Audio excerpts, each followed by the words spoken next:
Bom, gente, vamos lá então, vamos começar. Todo mundo bem-vindo aí, bom dia, boa tarde, boa noite, você que está aí no online. Prazer, sou o professor Fábio Pinheiro. Hoje eu vou falar aqui de dentística, um pouco de materiais dentários também, voltado para o concurso agora de 2018 da Marinha, tá? A gente vai dividir, são 7 aulas no total, tem bastante conteúdo, muita questão para a gente comentar também. Então, fazer uma revisão bem legal de todo esse conteúdo para a gente mandar muito bem nessa prova, tá?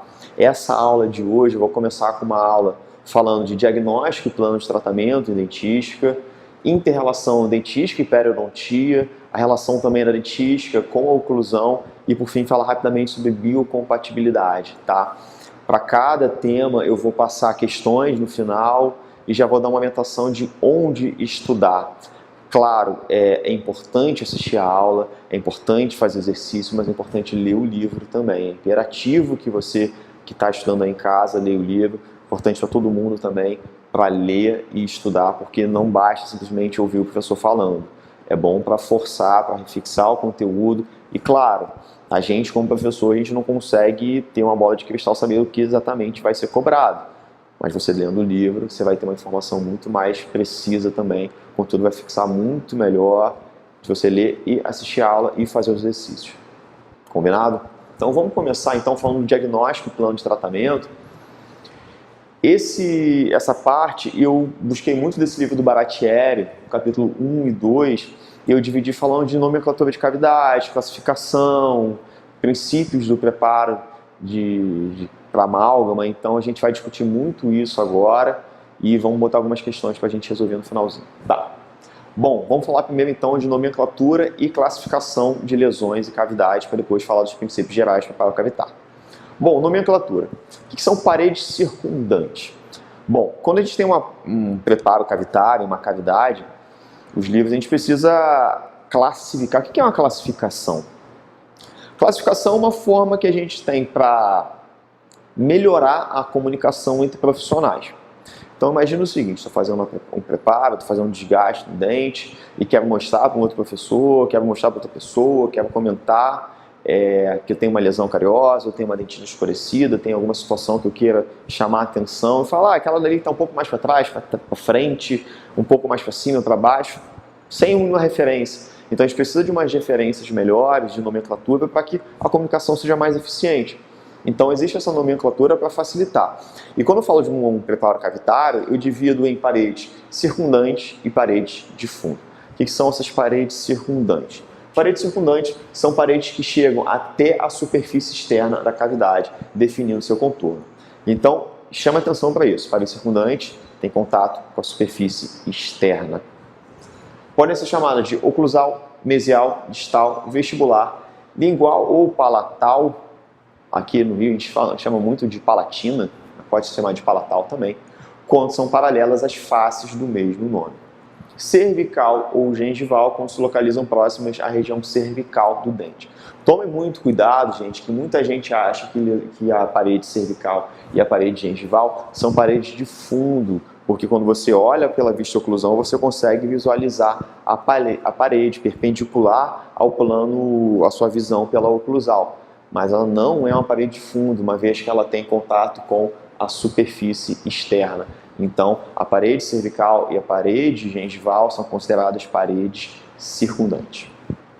Paredes de fundo são paredes internas, nunca atingem a superfície da cavidade. Então, parede de fundo nunca atinge a superfície da cavidade. E somente duas, parede pulpar e parede axial. A parede pulpar vai estar perpendicular ao longo eixo do dente, e axial no mesmo sentido do longo eixo do dente. Em inglês, eixo é axis, então não à toa axial está seguindo o eixo do dente.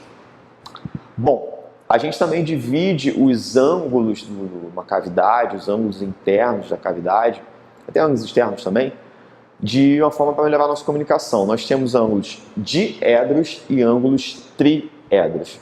Bom, pelo nome é fácil de entender. Ângulos diedros, vem de dois, então são ângulos que estão relacionados, localizados na tensão entre duas paredes. Vão ser nomeados de acordo com a parede envolvida. Então tem um ângulo ocluso lingual, mésio oclusal, mésio vestibular, tanto faz. Ângulos triedros são localizados na região de junção de 3 paredes. Ângulos triedros com a junção de 3 paredes. E esse aqui, na verdade, eu acho até o mais fácil, ângulo cavo superficial, localizado na margem entre a superfície externa do dente e o preparo. A gente às vezes não para pensar, o próprio nome diz onde é que ele fica. O nome do ângulo é ângulo cavo superficial, então ele vai estar entre a cavidade e a superfície. Fácil, né? Beleza. E vamos falar então da nomenclatura da cavidade em relação à complexidade. A gente pode dividir as cavidades de acordo com a sua complexidade. Então a gente pode chamar de cavidade simples, composta ou complexa. Cavidade simples é aquela que está envolvendo uma face apenas do dente. Não é que ela tenha somente uma parede circundante, uma parede pulpar, uma parede de fundo, não é isso.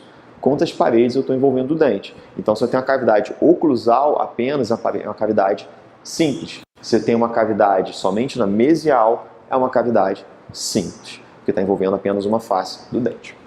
Uma cavidade composta já está envolvendo duas faces do dente. No caso, uma ocluso mesial, ocluso palatina, ocluso vestibular. Estou envolvendo duas faces do dente, chamada de cavidade composta. E já a complexa é quando eu tenho 3 ou mais. Pode ser uma mesio-ocluso vestibular, pode ser uma mesio-ocluso distal e vestibular. Então, posso estar envolvendo 3 ou mais faces do dente, chamado de cavidade complexa.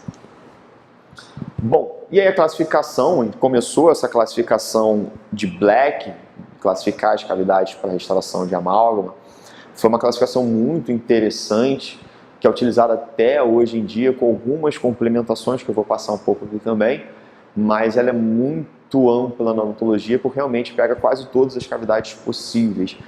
E o Black, quando dividiu as cavidades por classificação, ele dividiu principalmente na forma de preparo dessas cavidades e nas condições inerentes a essas cavidades e também na técnica restauradora. Então, são cavidades que são semelhantes entre si no que diz respeito ao preparo e à técnica restauradora. Vamos falar então primeiro da cavidade classe 1, envolve faces oclusais de prés e molares, ou face oclusal de dentes posteriores. Isso é muito fácil, todo mundo já sabe. O problema é que todo mundo para aí na definição de classe 1, quando fala simplesmente de oclusal de dentes posteriores, mas não é somente aí. Black, quando ele definiu a classe 1, falou, é região de cicatrículas e fissuras. Onde a gente principalmente tem região de cicatrículas e fissuras? Oclusal de dentes posteriores. Ok, perfeito. Mas é somente aí? Não. Por isso que a classificação da classe 1 não para aí, ela continua. Então a gente chega também aos 2/3 oclusais da face vestibular e lingual palatina de molares. Então se eu pego, por exemplo, o molar inferior e eu tenho aquele sulco, aquela fissura ocluso vestibular no primeiro molar inferior e estou pegando aquela região, continua sendo uma classe 1, mesmo envolvendo duas faces, ocluso vestibular. Mesmo sendo uma cavidade composta, duas faces, ocluso vestibular, continua sendo classe 1. Outra bem tradicional, primeiro molar ou segundo molar superior também, quando a gente tem a face oclusal e palatina, oclusal e palatal, eu tenho a cavidade OP, eu tenho duas faces, cavidade composta, porém continua sendo classe 1, porque está pegando uma região de cicatrícula e fissura nos 2/3 oclusais da face vestibular ou lingual palatina de molares. Outra região também, cicatrículas na região do cíngulo, na face palatal dos incisivos centrais e laterais superiores. A gente sabe que a gente tem essa região de cíngulo com uma região mais profunda, uma região de cicatrícula, nessa região que tem um acúmulo de biofilme mais favorável, digamos assim. Então você considera aquela cavidade como uma cavidade classe 1, mesmo sendo um dente anterior, tá? Então classe 1 pode ser um dente anterior também, se eu estiver pegando cíngulo de dente incisivos centrais ou laterais superiores. Por que somente superiores e não inferiores? Porque no inferior a gente não tem esse símbolo, a gente não tem essa profundidade, a gente não tem essa cicatrícula. Então você não tem uma cavidade classe 1 no anterior inferior. Ok? Vamos dar sequência então. Cavidade classe 2. Faces proximais de prés e molares, ou seja, proximal de dentes posteriores. Toma muito cuidado que muita gente erra quando pensa que a cavidade classe 2 envolve também a oclusal? Não. Olha como a definição está escrita aqui, ó. Proximal de pré-molares. Falou alguma coisa de oclusal? Não, não falou de nada de oclusal. Então não precisa. A gente sabe que clinicamente é muito mais comum você ter uma extração classe 2 que envolve tanto a oclusal quanto a proximal. Mas basta ter um envolvimento proximal. Não precisa da oclusal. Se eu pego uma cavidade simplesmente mesial de um pré-molar, classe 2. Distal de molar, classe 2, mesmo sem envolvimento. Com envolvimento ou não da face oclusal. Classe 3. Proximal de incisivos e caninos sem comprometimento do ângulo incisal. Então, quando eu falo de classe 2, eu falo de posteriores. Quando eu falo de classe 3, eu falo de anteriores.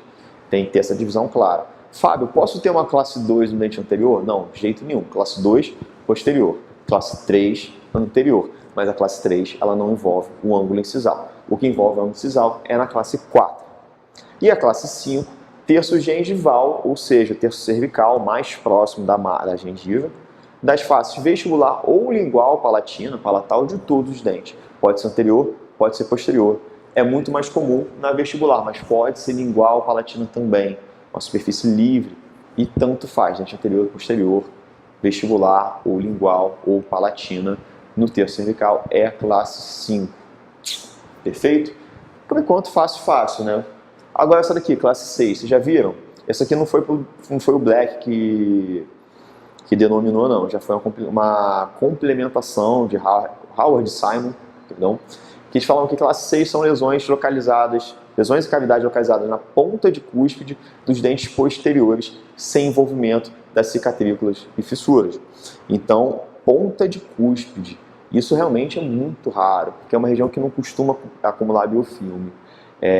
Já vi alguns casos clínicos, né, disso e tal, mas é muito raro, não é assim, não é muito comum acontecer. Até porque pela escovação, não só pela escovação, pela mastigação, é difícil acumular biofilme nessa região. Mas pode acontecer? Pode. Howard Simon classificava então como classe 6, porque é uma técnica de restauração totalmente diferente e uma cavidade totalmente diferente daquilo que foi proposto para o Black das 5 cavidades, 1, 2, 3, 4 e 5. Classe 6 de Howard Simon.